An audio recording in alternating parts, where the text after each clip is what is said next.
I've fallen in love with I love. दिल बोले वाव.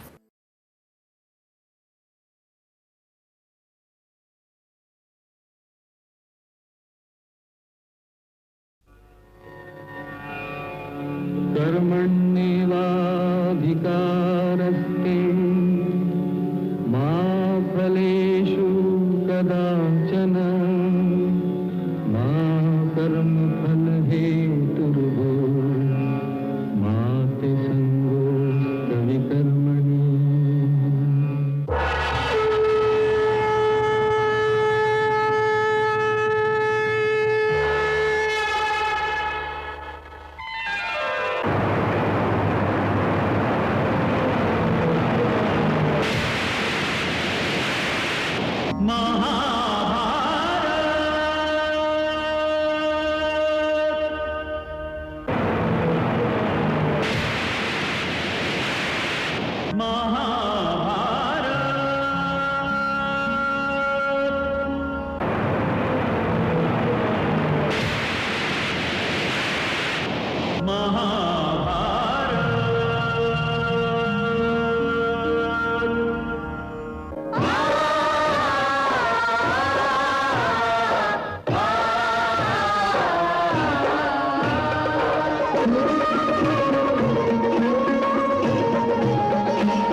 श्री महाभारत कथा. श्री महाभारत कथा. महाभारत कथा.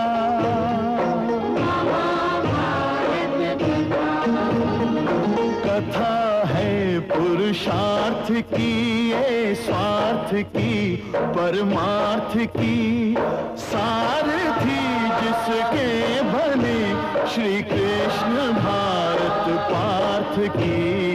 शब्द दिग्घोषित हुआ जब सत्य सार्थक सर्व था.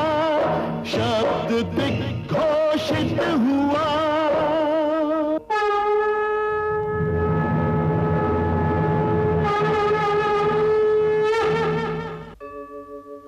यदा यदा हि धर्मस्य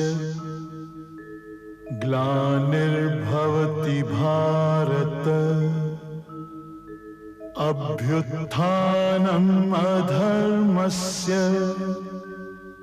तदात्मानं सृजाम्यहम् परित्राणाय साधूनां विनाशाय च दुष्कृतां धर्म संस्थापनार्थाय संभवामि युगे युगे.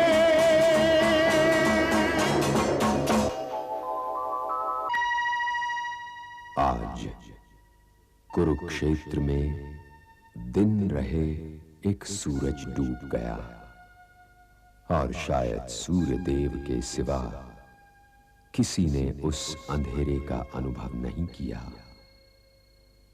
सूर्यपुत्र कर्ण केवल एक योद्धा नहीं था, वो दानवीर कर्ण भी था.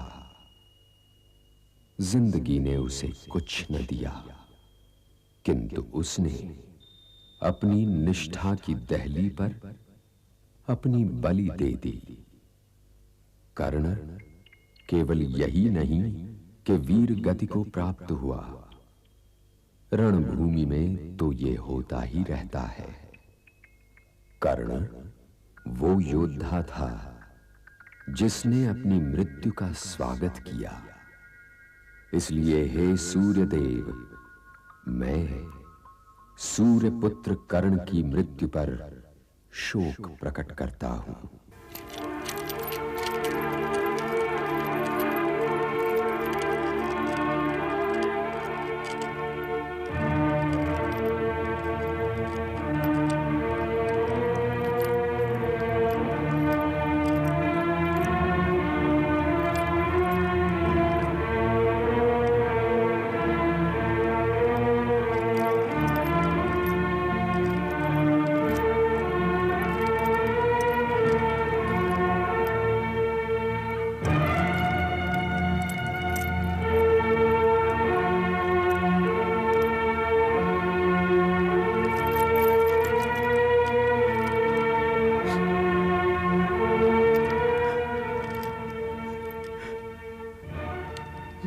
राधे, हे राधे,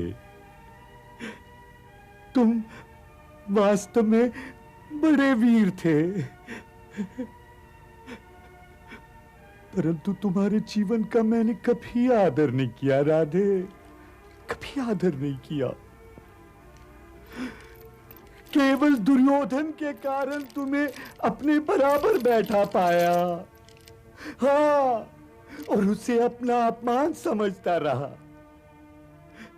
और उस अपमान को मैं सदैव सहता रहा।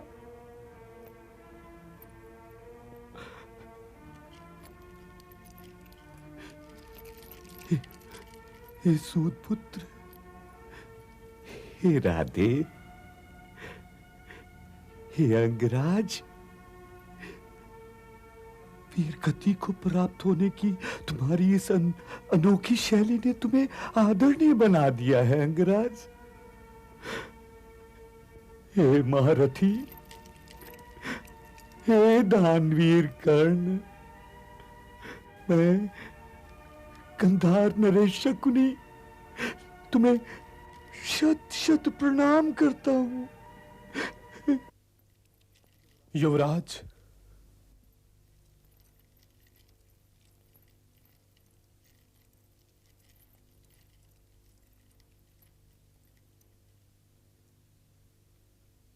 आपका मुकुट का है मंत्र नरेश? शोक प्रकट करने आया हूं युवराज दुर्योधन, और इसीलिए नंगे सिर आया हूं। आज रणभूमि में कोई भी इतना महत्वपूर्ण नहीं है मंत्र नरेश, जिसका शोक प्रकट करने आप मेरे मित्र राधेय को अकेला छोड़कर चले आए। अपने स्थान पर किसे उसका सारथी बनाकर आए हैं आप? क्या वो भी वासुदेव जैसा ही निपुण सारथी है? कृपया शोक प्रकट न कीजिए मंत्र नरेश, जाइए मेरे मित्र के पास लौट जाइए। वो सारथी बिना युद्ध कैसे करेगा? किंतु रथी बिना सारथी क्या करेगा युवराज दुर्योधन?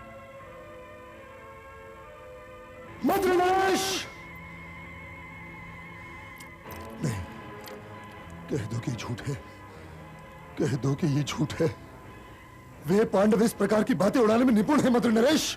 भूल गए आप कि उन्होंने गुरु द्रोण को निहत्था करने के लिए गुरुपुत्र अश्वत्थामा की मृत्यु की घोषणा कर दी थी। मंत्र नरेश, कह दो कि मेरा मित्र जीवित है, कह दो कि यह सूचना झूठी है मंत्र नरेश। मैं सुनी सुनाई नहीं कह रहा युवराज, मैं अंगराज कर्ण का सारथी था। हे गांधारी नंदन, मैं तुम्हारे मित्र और प्रधान सेनापति की रक्षा नहीं कर पाया, किंतु मैं उसकी वीरता और अर्जुन की कायरता का साक्षी हूं। हे वत्स, भारतवर्ष ने आज से पहले भी एक से बढ़कर एक योद्धा देखे हैं और आज के पश्चात भी देखेगा, किंतु कर्ण जैसा महावीर केवल एक ही बार जन्म लेता है, केवल एक ही बार।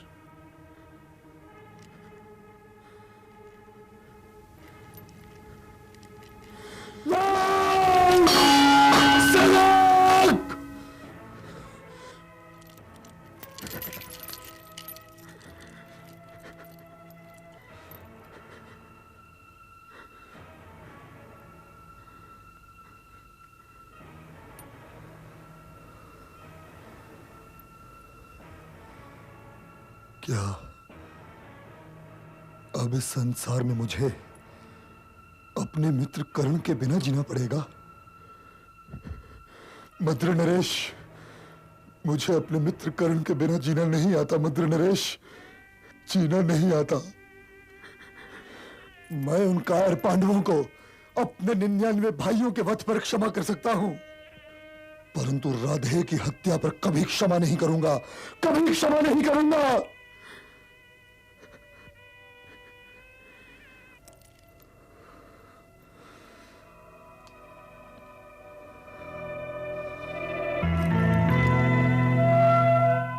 आज से मैं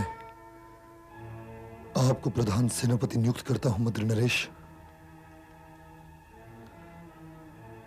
किंतु मुझे खेद है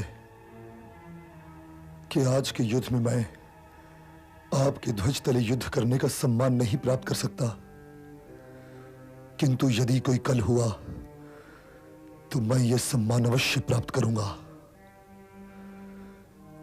परंतु आज के दिन मुझे अपने प्रिय राधे के शोक में रहने दीजिए। सावधान धर्मराज युधिष्ठिर! सावधान प्रधान सेनापति!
सारथी, रथ गंधार नरेश की ओर ले चलो।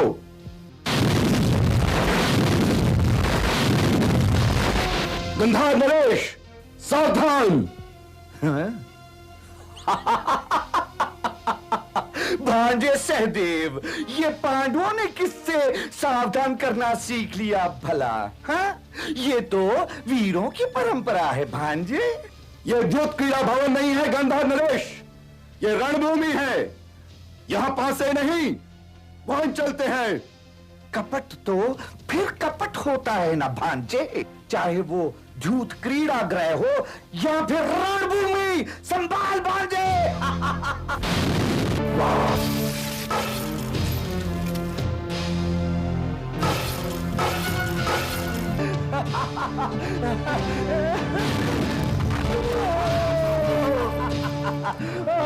भांजे, उठो उठो!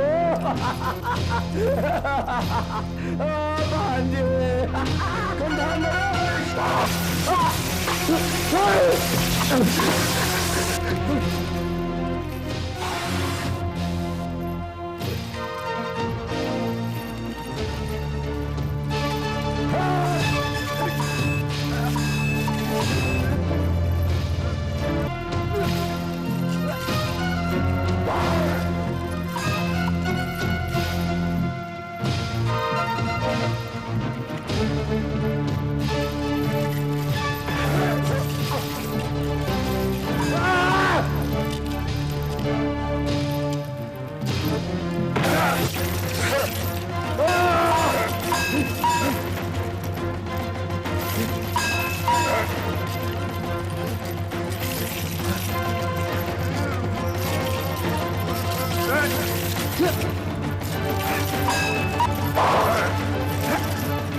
कप्तान, ओ मारा, ओ मारा।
जय कंधार।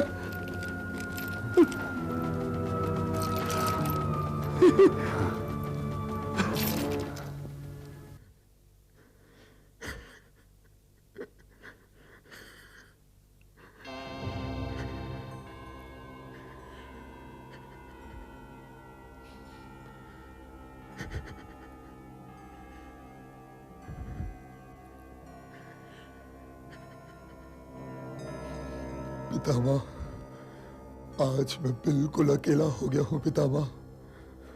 मेरा मित्र करण, मेरा भाई राधे मुझे अकेला छोड़कर चला गया पितामह, मुझे अकेला छोड़कर चला गया।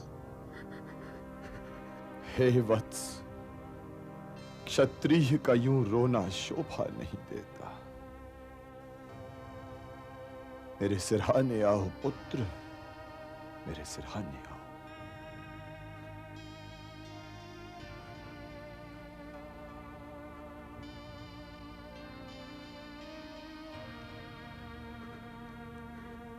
पितामह, इस तरह तो मैं दुशासन के शव पर भी नहीं रोया था, परंतु राधे की मृत्यु ने मुझे कंगाल कर दिया पितामह।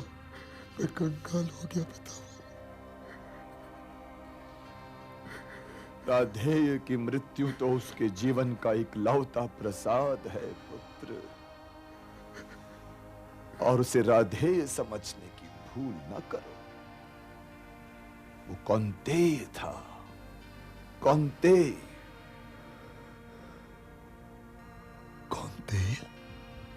और वो ये जानता था कि वो कौन्तेय है, फिर भी वो तुम्हारे पक्ष में लड़ता रहा, और तुम्हारे ही पक्ष में लड़ते लड़ते वीर गति को प्राप्त हो गया। तो क्या वो कौन्तेय था पितामह? माता कुंती का पुत्र, उन पांडवों का भाई, और फिर भी मेरे पक्ष में युद्ध करता हुआ वीर गति को प्राप्त हो गया? हाँ पुत्र, तुम्हारे राधेय का संपूर्ण सत्य यही है कि वो कौन्तेय था। और आज मैं अपने इन वृद्ध हाथों से ज्येष्ठ कुंती पुत्र को प्रणाम करता हूं।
माताश्री,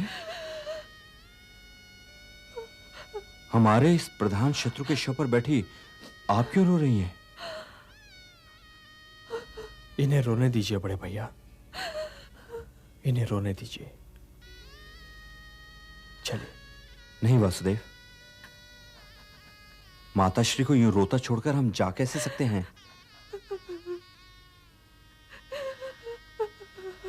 माताश्री, कृपया ये बताइए कि आप अंगराज कर्ण के शव को अपने आंसुओं से क्यों सम्मानित कर रही हैं? ये लो, पोंछ दिए मैंने अपने आंसू। अब तुम जाओ और जाकर अपने सैनिकों के शव उठवाओ। जाओ।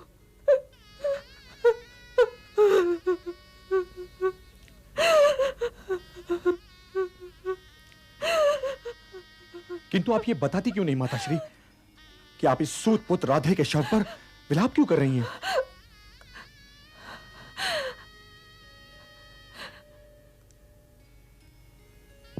जो बता दिया तो तुम्हारे कांधे से वो गांडीव गिर पड़ेगा पुत्र, जिसके वाणों ने इसे छन्नी किया है। इसलिए जाओ पुत्र, जाओ अपने भ्राता के साथ और मुझे रोने दो। यदि ये आंसू ना बहे तो पृथ्वी मेरे आंसुओं में डूब जाएगी पुत्र, डूब जाएगी।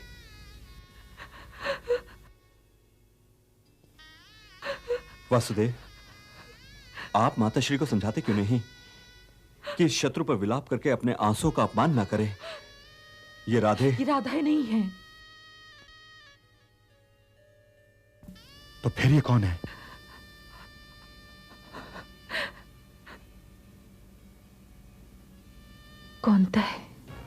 कौनते?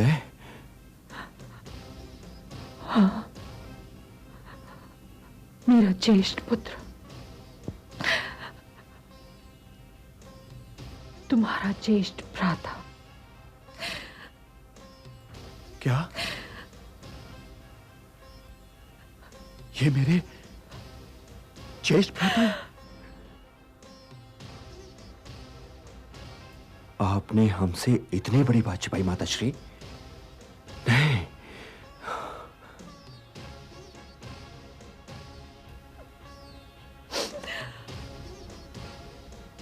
हाँ छिपाई,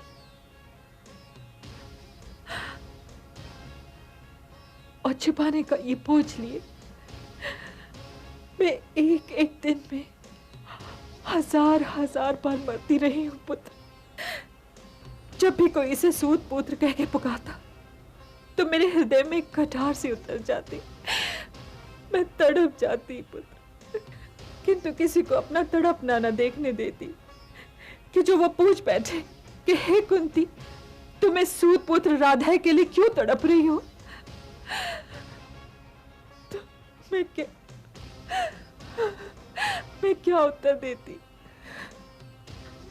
मैं विवश थी पुत्र, मैं विवश थी। आपके मौन ने इतना बड़ा युद्ध करवा दिया माताश्री, हजारों हजार लाखों लाख सैनिक करवा दिए।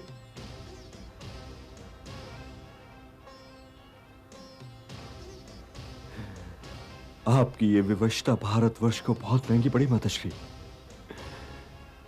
इस रणभूमि के हर शव के लिए आप उत्तरदायी हैं, केवल आप। आपके मौन ने हमें ज्येष्ठ भ्राताश्री का हत्यारा बना दिया माताश्री, हत्यारा।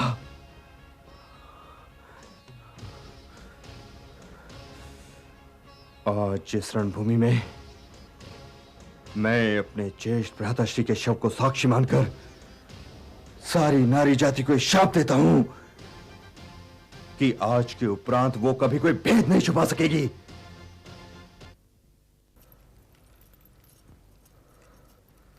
संधि और मेरे बीच पिछले 17 दिन और अनगिनत शव है माताश्री। यदि मुझे मेरा प्रिय राधे वापस मिल जाए तो कदाचित मैं संधि कर भी लूं। यदि मुझे मेरा प्रिय दुशासन वापस मिल जाए तो कदाचित मैं संधि कर भी लूं। यदि पितामह के वृद्ध शरीर से सारे वाण निकाल लिए जाएं तो कदाचित मैं संधि कर भी लूं।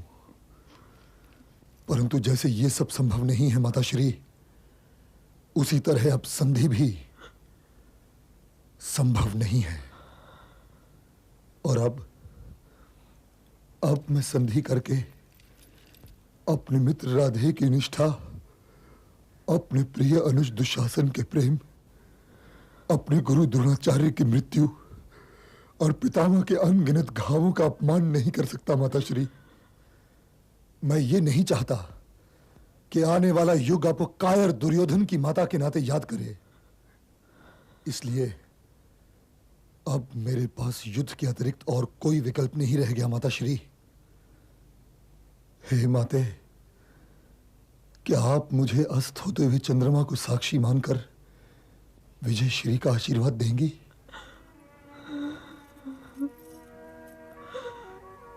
नहीं पुत्र, ये आशीर्वाद तो मैं नहीं दूंगी। अपने प्रिय पुत्रों के खो जाने के पश्चात भी ये आशीर्वाद तो मैं नहीं दूंगी। किंतु ये शिव भक्तनी तुम्हें एक कवच पहना सकती है। हे पुत्र, गंगा जाकर स्नान कराओ और गंगा तट से सीधे मेरे पास आओ। किंतु वैसे ही जैसे तुमने जन्म लिया था। नग्न माताश्री? मां के समक्ष कैसी लज्जा।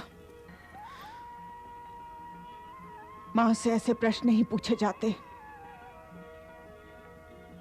जो आज्ञा माताश्री।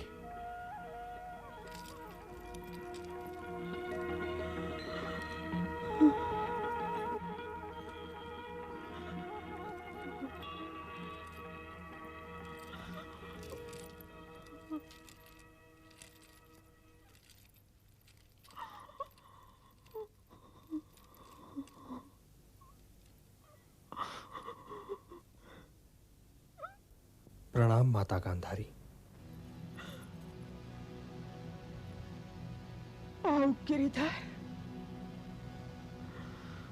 आओ मधुसूदन।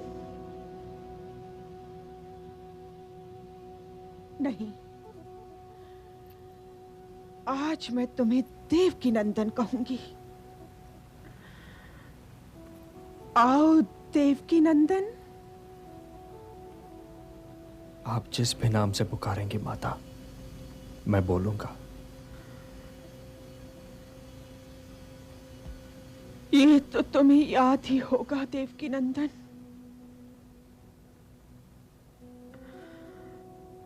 कि 17 दिन पहले मैं 100 पुत्रों की मां थी और आज केवल एक पुत्र की मां रह गई हूं।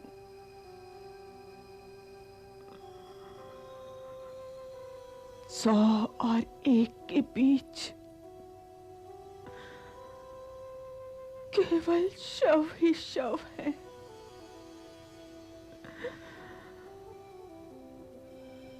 देवकी नंदन, तुम तो उन शवों को पहचानते होगे।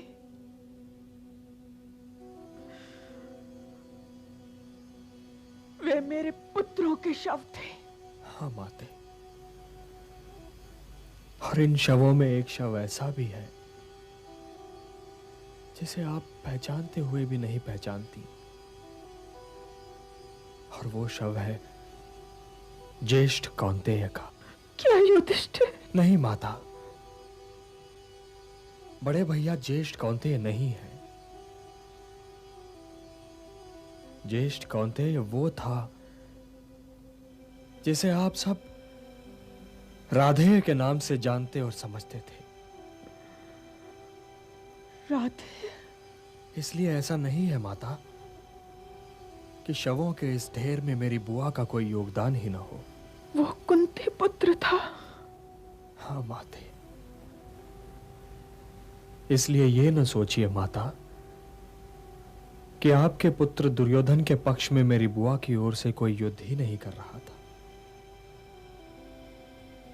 दुर्योधन को महत्वाकांक्षा का रोग है, राधे को निष्ठा का रोग था। वो सब कुछ जानते हुए भी आपके पुत्र दुर्योधन के पक्ष में स्वयं अपने भाइयों के विरुद्ध युद्ध करते हुए वीरगति को प्राप्त हो गया। इसलिए है माता, शव न गिनिए। ये तुम कह सकते हो देवकी नंदन, क्योंकि तुम मां नहीं हो। विजय के उपरांत जब द्वारिका जाना तो देवकी से पूछना कि कोख उजड़ने की पीड़ा कैसी होती है। ये पीड़ा जनन पीड़ा से कहीं अधिक होती है।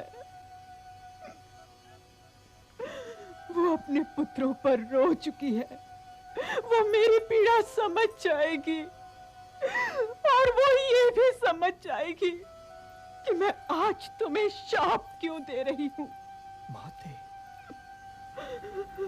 हे वासुदेव कृष्ण, इस युद्ध का उत्तरदायित्व तुम्हारा है। यदि तुम चाहते तो ये युद्ध ना होता। यदि तुम चाहते तो इस युद्ध को रोक सकते थे। अवश्य रोक सकता था माते, अवश्य रोक सकता था, किंतु ये युद्ध आवश्यक था माता। हे यदुनंदन, सुनो, मैं शिव भक्तिनी गांधारी आज तुम्हें ये शाप देती हूं कि मेरे परिवार की भांति यदुवंश का भी विनाश हो जाए।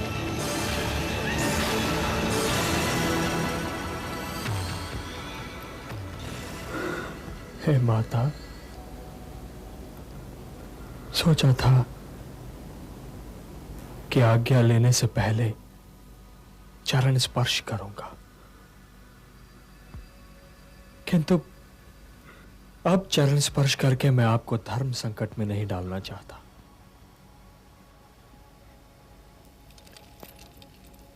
क्योंकि जो अब मैंने चरण स्पर्श किया माते, तो आप आशीर्वाद देने के लिए विवश हो जाएंगी। इसलिए हे माते, आपका ये पुत्र केवल जाने की आज्ञा मांग रहा है।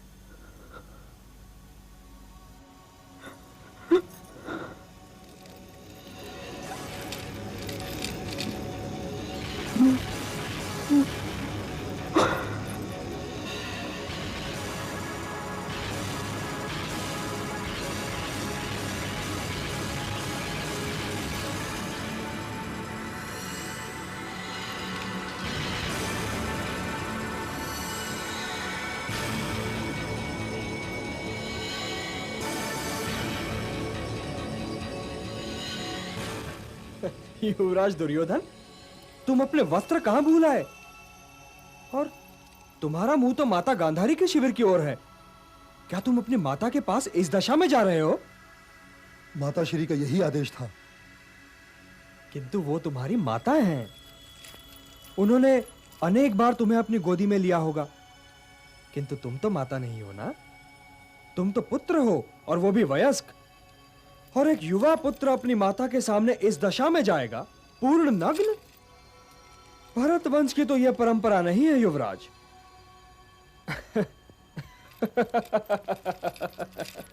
किंतु भरत वंश की परंपराओं का आदर करना तो तुमने कब का छोड़ दिया है। जाओ जाओ, माता को प्रतीक्षा नहीं करवानी चाहिए, जाओ।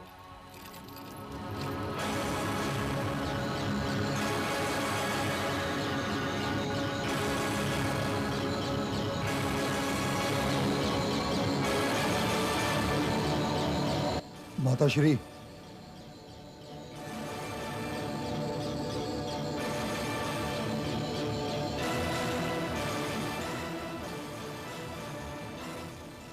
मैं स्नान करके आ गया माताश्री।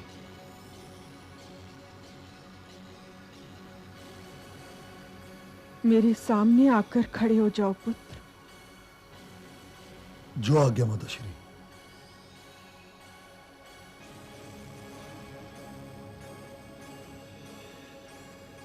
हे पुत्र, मैं क्षण भर के लिए अपनी आंखों पर बंधी ये पट्टी खोलने जा रही हूं। मैंने तुम्हारे भाइयों को तो नहीं देखा,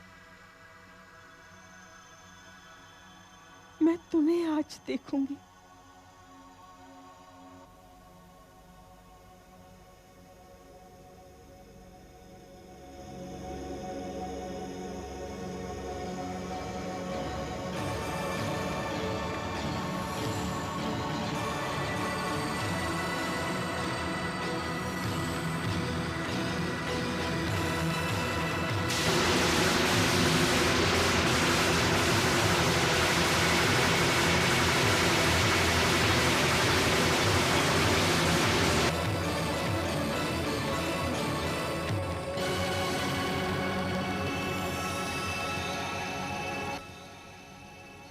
तुमने क्या किया पुत्र?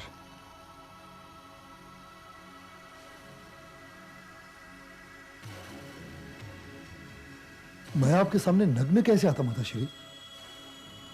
किंतु मैंने तो तुम्हें यही आदेश दिया था।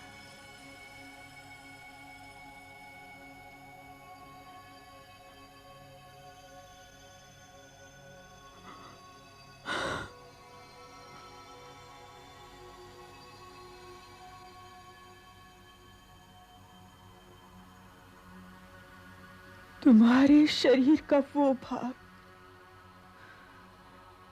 जिस पर मेरी दृष्टि पड़ी ही नहीं, दुर्बल रह गया पुत्र।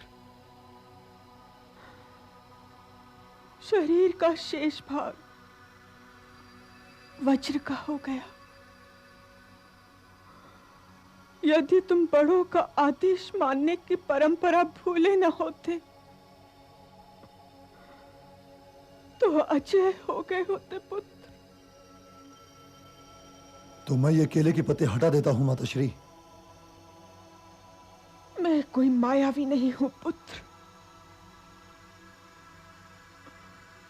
मैंने अपनी उस एक दृष्टि में अपनी भक्ति, अपना सतीत्व, अपनी तपस्या और अपनी ममता की सारी शक्ति मिला दी थी पुत्र। आप चिंता न करें माताश्री,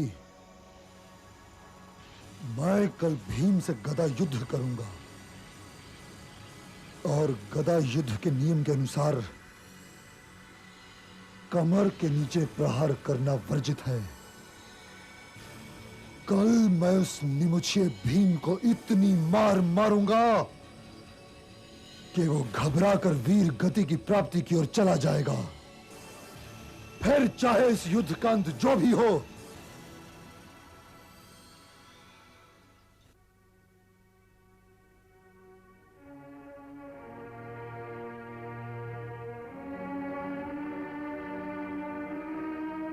रुक जाइए भ्राताश्री।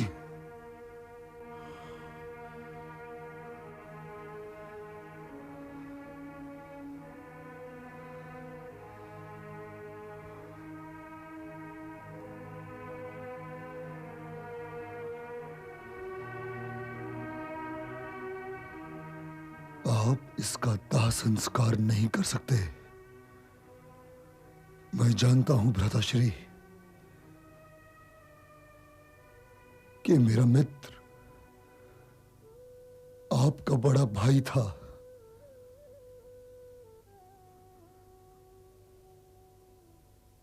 परंतु ये शव आपके बड़े भाई का नहीं है। ये शव मेरे प्रिय राधे का है,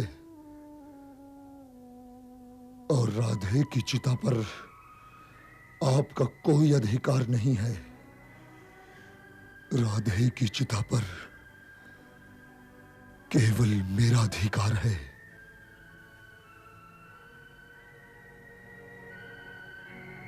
ये बात तुमने सूर्योदय के पश्चात कही होती दुर्योधन, तो मैं तुम्हारा यहीं वध कर देता।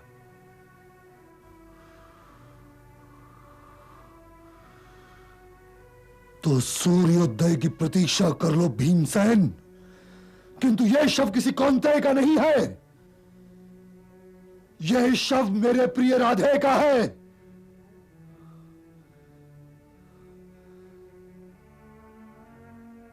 और इसका दाह संस्कार केवल मैं करूंगा। हे अर्जुन,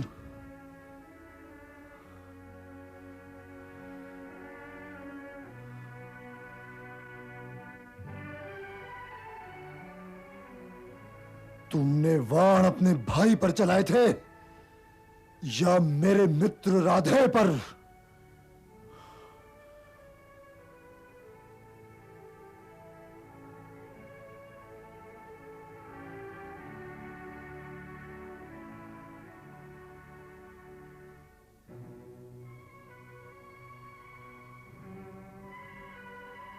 दुर्योधन ठीक कह रहे हैं बड़े भैया।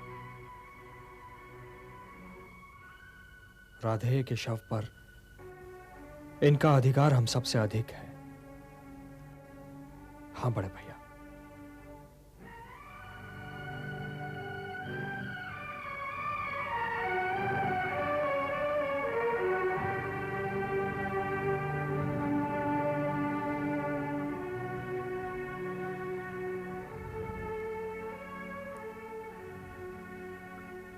मैं तुम्हारा शव नहीं देखना चाहता था मित्र।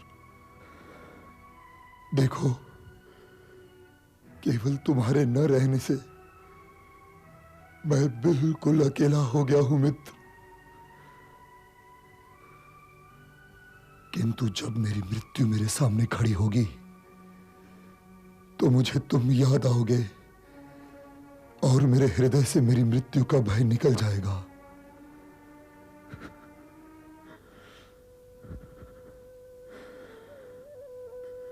हे मित्र, अपने इस घायल और अकेले रह जाने वाले मित्र का प्रणाम स्वीकार करो। हे मित्र, जब तक इस संसार में जीवन रहेगा तुम मित्रता का प्रतीक बनकर सदैव जीवित रहोगे। तुम धन्य हो राधे, तुम धन्य हो। मरे मित्र के साथ ही विजय आस विश्वास, आंसू ही आंसू बचे दुर्योधन के पास।